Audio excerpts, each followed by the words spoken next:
On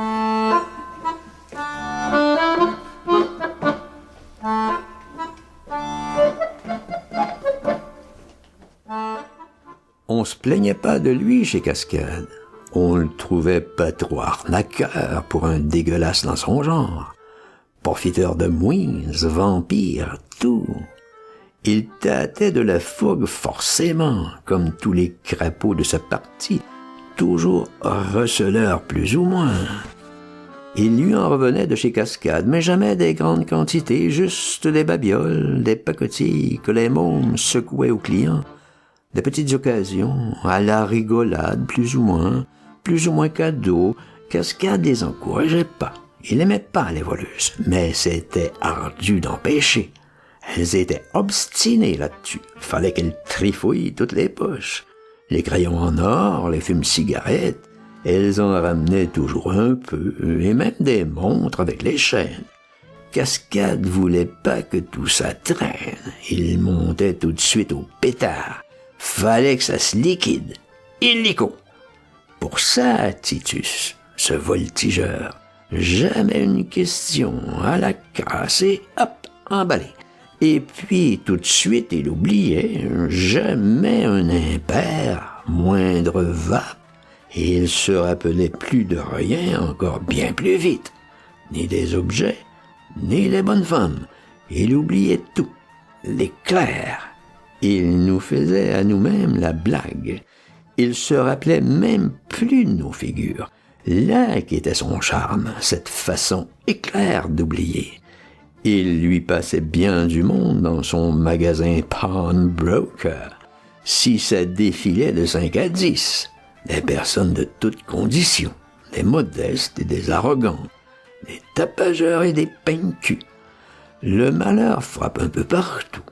Mais son fond même, ses habitués, c'était plutôt tout des petites gens, le petit trep des quartiers d'en face, tâcherons, ouvriers, petits commerces, surtout de l'autre côté de la Tamise, Eastwall, Wapping, Beckleton, beaucoup aussi de petits retraités, des filles de salle, des marinières, des artisans, un peu de tout, mais le nombre des gens d'amour-propre qui ne voulaient pas être observés portant leur sang frusquin au gage.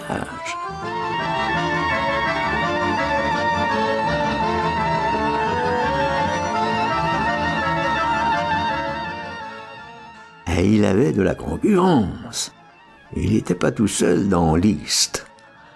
Mile End s'était bourré de pawns, des prêteurs à toutes les maisons, mais alors les uns sur les autres, boutiques côte à côte, que cela foutait vraiment mal d'être vu comme ça, là, attendant. Tandis que là-bas, chez Clubben, c'était tout de même bien plus discret. Il n'y avait pas de fenêtre tout autour, juste la pleine vue sur le parc. Et puis, c'était un voyage, fallait prendre le penny boat. Ensuite, comme ça, sur le jardin, si on rencontrait des personnes, qu'on se trouvait un moment gêné, c'était facile de prendre un air, qu'on était venu juste en promenade. Tout de suite, une contenance. Clubben avec les clients, je l'ai dit, il parlait pas beaucoup, mais il gaffait longuement l'article. Il l'examinait en détail. Il louchait sur le fin contrôle. Il se rapprochait d'encore plus près avec sa grosse loupe. Ça y appuyait sur les bajoux. La panne lui remontait aux oreilles tellement qu'il pressait sur sa loupe. Si passionnément. Il en oubliait son asthme. Il reprenait encore une autre loupe. Une encore plus grosse, une énorme, pour voir encore au mieux la chose. Il examinait si nerveux qu'il en saccadait tout de passion. La table, la lampe à eau, le fauteuil. Il en zozotait, cafouillait, qu'il pouvait plus du tout parler. Il lui restait plus beaucoup de dents. Il zézaillait dans ses chicots, ça l'empêchait de déglutir. Delphine devait tout lui hacher fin, surtout la viande, ses gros beefsteaks à 2,6 shillings.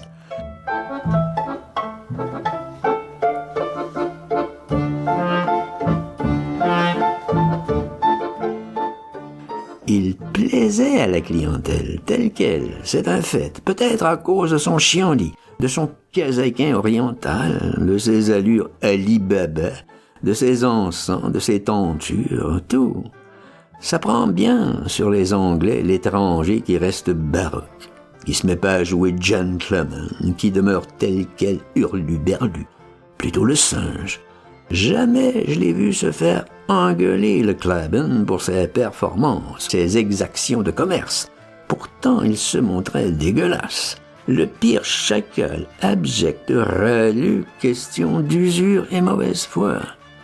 Question prêt et bail, un immonde, jamais grâce d'un jour, d'un penny. Le pire tyran sur les détails, il les écorchait à zéro. Même les plus décharnés crevards, il les achevait sous les chagrins. Il les suçait passer l'os. Et encore, par-dessus le marché, c'est lui qui les insultait, qui les traitait plus bas que terre pour un petit retard de rien du tout. Fallait entendre son zozotage, comment qu'il la secouait, la misère. Ça lui nuisait pas, au contraire. Quand il fut pris de ces grandes crises, qu'il en était presque à la mort, ce fut une précipitation, une foule de tous les coins de la ville pour demander de ses nouvelles, lui porter réconfort, bons vœux, fleurs et fruits.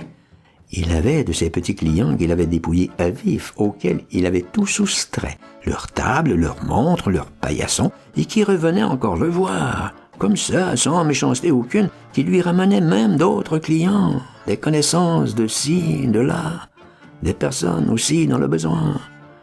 Il leur disait même pas merci. Ils étaient venus souvent de très loin pour lui rendre visite, poulopés, sortis de leur boulot par le froid, le gel, la pluie, la grêle, tout juste pour la satisfaction d'apercevoir leur affreux au fond de sa tanière en train de râler, renifler, grogner, juste de voir qu'il n'était pas mort. Ainsi le prodige de son charme.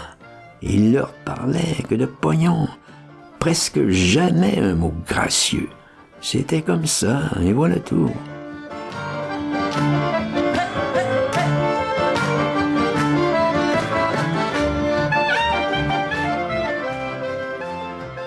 Les pires arnaquiers de la misère, ils jouissent du prestige, adulés souvent, cocotés, que les gentils on les massacre.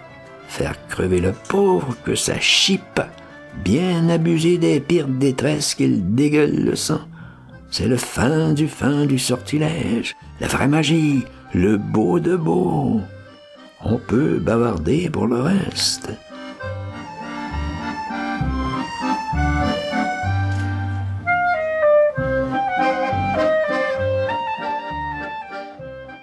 Voilà comment ça se présentait la maison Elam Van Clabin. Titus Van Clabin and Partner, l'enseigne sur le panneau zinc, aux 3 boules, prêteur sur gage et sur parole. En plein balcon, en jaune et or. Le partner, je l'ai jamais vu, il devait pas exister. La parole sûre n'existait pas. Titus, il n'était pas pressé pour l'ouverture de son commerce. Il s'y mettait vers les 4 heures, des fois plus tard. Les clients qui s'impatientaient pouvaient aller se promener dans le parc en attendant, s'intéresser aux paysages, traverser les pelouses jusqu'aux arbres, jusqu'aux grands peupliers là-bas. Je veux dire, pendant la belle saison. C'était plein de jeux, de carrousels, des volées d'enfants. S'ils se trouvaient pris dans leur ronde, les clients d'attente, ils se réfugiaient derrière les kiosques. Là, c'était tranquille. Ils se tâtaient encore les doublures. S'ils avaient rien perdu, leurs médaillons, leurs bricoles. Souvent, c'était plus important, c'était du ménage, le moulin à café, la théière. Ils refaisaient le paquet, le journal. Aussitôt que Titus ouvrait, ils rafluaient tous. « Don't hurry, one by one. Fermez la porte. » Un par un.